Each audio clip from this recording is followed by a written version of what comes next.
This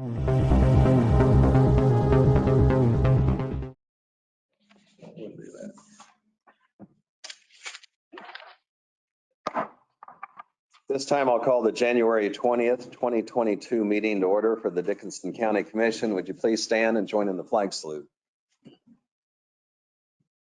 I pledge allegiance to the flag of the United States of America and to the republic for which it stands, one nation, under God, indivisible, with liberty and justice for all. Okay, we do not have anything to add to the agenda, so I would move that we approve the agenda as printed. I'll second it. We have the motion and the second. Any discussion? All in favor say aye. Aye. Opposed, motion carries. The consent agenda includes the minutes of the January 13th meeting.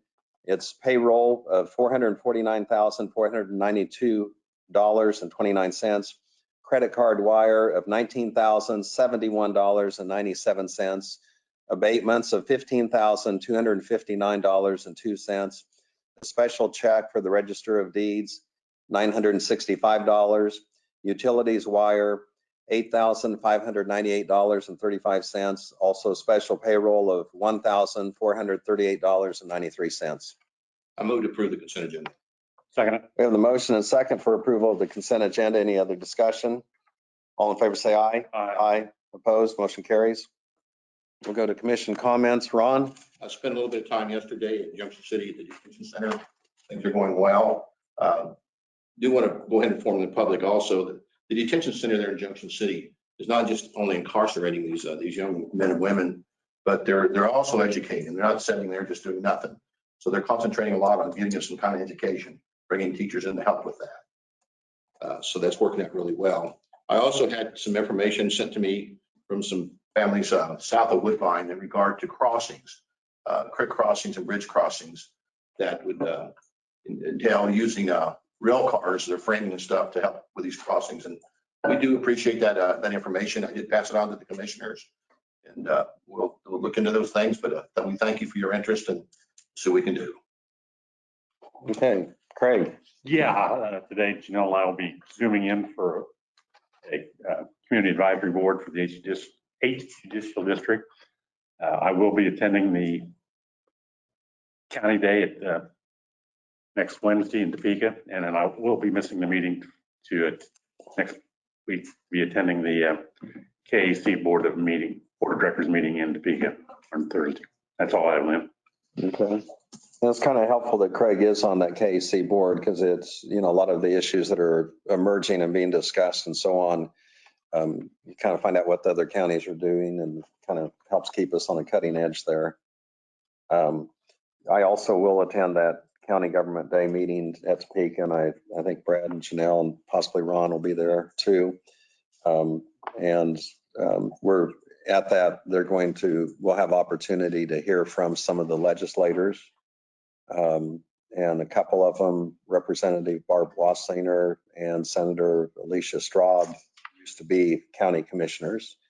And so it'll be good to hear their insight, but also the things that are important to the counties and the state where we can work together. And on the agenda, it does have also Governor Kelly will be addressing the group. And then a little bit later, Derek Schmidt, Attorney General, but he happens also to be a candidate for governor, will address the group. So we'll be hearing quite a bit that day.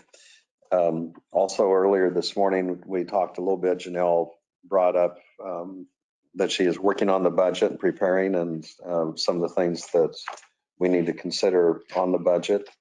And then also Brad did give us a presentation on some of the updates and things that are going on. Had the slides of the renovation there at the courthouse. And I might mention he did speak. I am a member of the Rotary Club and someone else lined up the program. So I probably should have, but he spoke at the Rotary Club and gave a presentation and, really had some good positive comments afterwards because I think people recognize and expertise and brains and, he's really on top of things, but also knows a lot of the technical information that, appreciate the work you do, Brad. And that was a good report for the Civic Club that you gave. I don't have anything else. We'll go to Proclamations, we do not have any today. Public comments. If there's anyone that would want to make a public comment or had a question on anything that was not on the agenda, this would be opportunity to do that. So having no public comments, we'll go ahead and move to our reports of county officers. Brad? Okay, as I mentioned in the video, we're in the process of getting our furniture installed and dispatched today. They should be done by the end of the day, and so the next couple of days is going to be preparation for moving dispatch in on Tuesday. We're looking forward to that. I don't think anybody's looking forward to it more than the dispatchers, but I'm sure that will go smoothly. We'll get them moved in, and that'll be the first department to move back into the new facilities. They will be able to get in then in the garage where they've been housed for the last 9 or 10 months and start renovating that area, meeting room and your meeting room. So, and should have it done by the rest of the time the rest of it's done. So last weekend, we were fortunate, as cold as it got, with a little bit of ice and moisture. There was no call out. Martin was out monitoring the roads and the intersections, and he didn't see the need to call anybody out. So that's always good for our road and bridge staff. They don't have to, we're not paying overtime and the expenses that go along with that.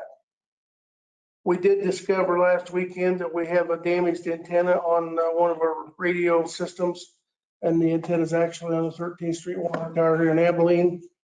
I was able to go up Saturday and do some checks and found out that it wasn't. I could see that there was damage with the test equipment that I was using. And then I had Deputy Depew go up on Tuesday, I think it was, with his drone. And we've done this before on the other system. They flew the drone up alongside the water tower, took a series of pictures, and it became immediately apparent that we got an antenna that's broke. And so I don't know whether it's from, typically those get hit by lightning and it damages them. It could have been lightning, it could have been the windstorm, although they should withstand that wind. Either way, we've got crews coming out Monday if the weather permits, and we'll be replacing that antenna for us to get that up and going. So I did contact Kevin Harris yesterday and spoke to him, and as much as he said he has appreciated the faith that the commission has had in his service on the Judicial Nominating Committee, he said he's been on 20 years and he felt like it was time for him to step aside and let someone else step into that role, if at all possible. So he did agree that he would finish out the magistrate selection that's currently underway, since that's kind of running its course right now. So if you know of anybody that you would be willing to nominate for that position, we need to be thinking about that and getting a name to the appropriate personnel in the 8th Judicial District here by probably the middle of February, if at all possible. And then I got an email yesterday that Representative Roger Marshall will be doing a town hall meeting on the 29th, which is a week from Saturday at 8 a.m. at the Hitching Post. And the public and everybody's invited. So, and you've already mentioned next week being Government Day, so we'll be at that and look forward to it. That's all I've got. Hey, thank you, Doug. Have the tax sale scheduled for March the 8th at 10 o'clock. And as soon as we finish that one, we're going to move to the next one. And I hope to have the second one either in late December or early January of 23. So the tax sale is set and publications are going out now. Thank you. And you know, one of the goals obviously of that really is to get properties that need to be taxed back on the tax rolls, and you have opportunity for property owners to take care of things before it gets to that point. But thank you for your work on that, Doug. Yeah, they will have people who have that are caught up in that tax sale that are behind the taxes have until March the 7th at 4 o'clock, as I recall, to be able to make payment. Otherwise, it's too late and it will sell. And the owners of the property cannot bid it back in at the tax sale. So it will be lost. How many parcels are on that currently, Doug? Can you go- 20, 29 or so probably. This would be the 2015 tax year. And then we will move forward to the next ones from there.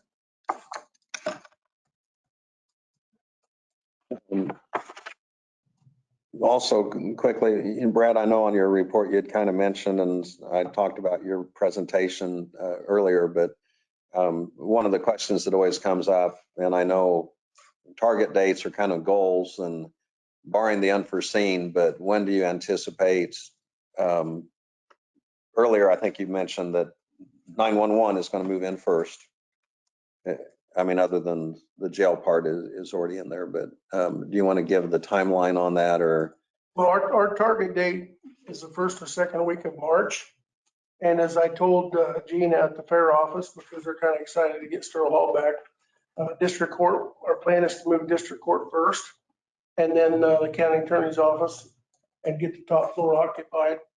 I will know more. And she said, well, when will you know exactly? Because they have events lined up for the venue.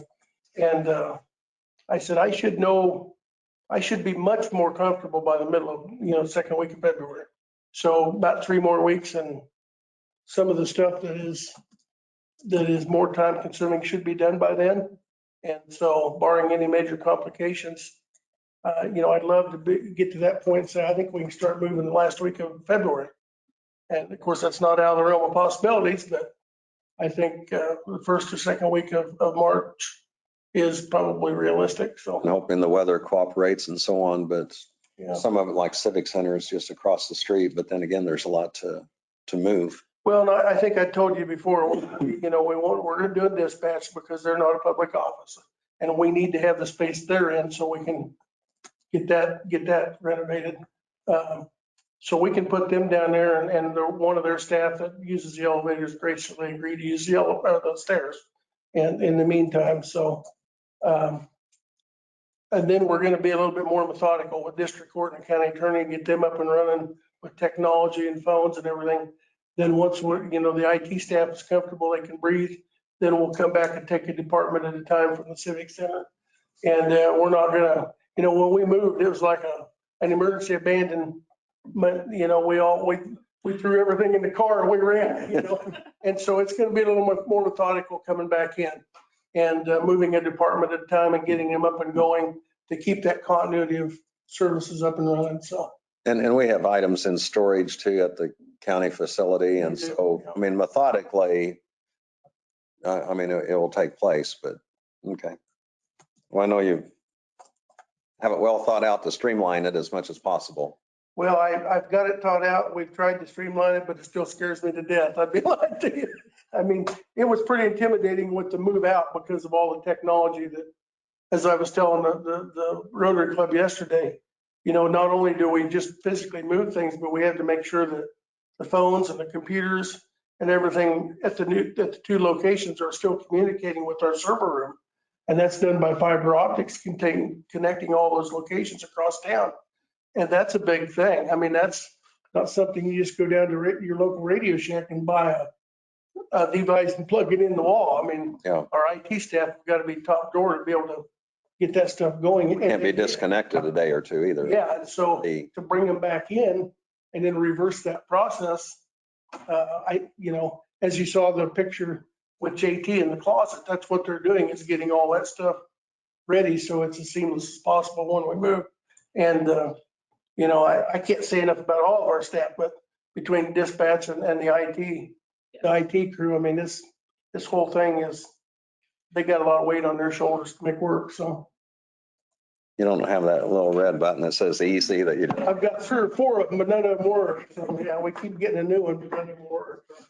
Okay. I don't believe we have anything else as far as reports on notices and communications. We did have a few mailings we had. We had a request for a proclamation, and I always think those are important to be generated locally. But we do receive some and have some, so we'll have that under consideration. Also had from happens to be city commissioner of Abilene, but Trevor Witt, And he just mentioned that he had read the article in the newspaper today about the courthouse cost increase. He wants to encourage us as we field complaints and so on, but to move the project forward in a proper way. And so anyway, he did acknowledge that he thought probably the project would go over budget, especially with the pandemic, and wanted to encourage us not to cut any corners just to appease complainers or trying to keep it down. And I think we have been very methodical and thoughtful on it. And I mean, certainly we want it to be done right. It's kind of the old saying, if you don't have time to do it right, when are you going to have time to do it over? And, and it costs more later. So I think we're doing all we can to make it a successful project. Also had something here having to do with supporting local business owners. And then we did, Ron, I think you had brought something from someone that had suggested on what we can do as far as bridges are concerned with using rail cars, and something that they had seen in a farm magazine. And so we appreciate comments that people do make, and that's all we have. Were there any other notices or communications that either of you had? So we'll go on to other business. We did not have any unfinished business, but we do have some resolutions to consider. And the first resolution has to do with declaring several county vehicles as surplus. And Brad, would you want to go ahead and comment on that, and also the method that takes place once we do declare surplus? Yes, we have a number of sheriff's vehicles that have been retired from service, as we do each year. We also have one of the ambulances that is being retired. And then 2 of the transport vehicles that the jail has used in the past that are all high miles and ready to be retired. So by declaring them surplus, we would then contact Purple Wave, have them listed on the online auction, and dispose of that property in that manner. Okay. And typically when we put something on Purple Wave, we really get some good prices for it. And considering what used vehicle prices are, maybe we'll get some extra there. But having said that, one of the purposes to this, once we retire it, is we know the vehicles are worn out, and there comes a point where if you're spending more on maintenance, but also the reliability of the vehicle, it's important that we have a plan to have new vehicles in there. But ones we had was a Ford ambulance, 1998 Freightliner, a 2008 Chevrolet Uplander, a 2013 Dodge Caravan, 2009 Nissan Altima, 2 2017 Ford Explorers, 2018 Ford Explorer. So is there a motion to adopt the resolution? It's 012022. I'll move. I'll second it. We have the motion and the second to adopt resolution 012022 to declare vehicles as surplus. Any other discussion? All in favor, say aye. Aye. Opposed, motion carries. This will need signatures. The next resolution we have is to establish a speed limit on a portion of 2100 Avenue, and that's in Grant Township. And I know there's been some discussion, Brad, you have had with the townships, and you've relayed that to us, and also close by property owners. You want to go ahead and explain this change of the speed zone a little bit and purpose of it? This comes about as a concern that Jan and Ted Sexton had brought to you and to the township. They live on 2100 Avenue, just east of Washington Street in the county, and they have noticed an substantial increase in traffic recently due to people driving around that way because of the railroad being blocked on numerous occasions during the day. It's causing a lot of dust, a lot of traffic.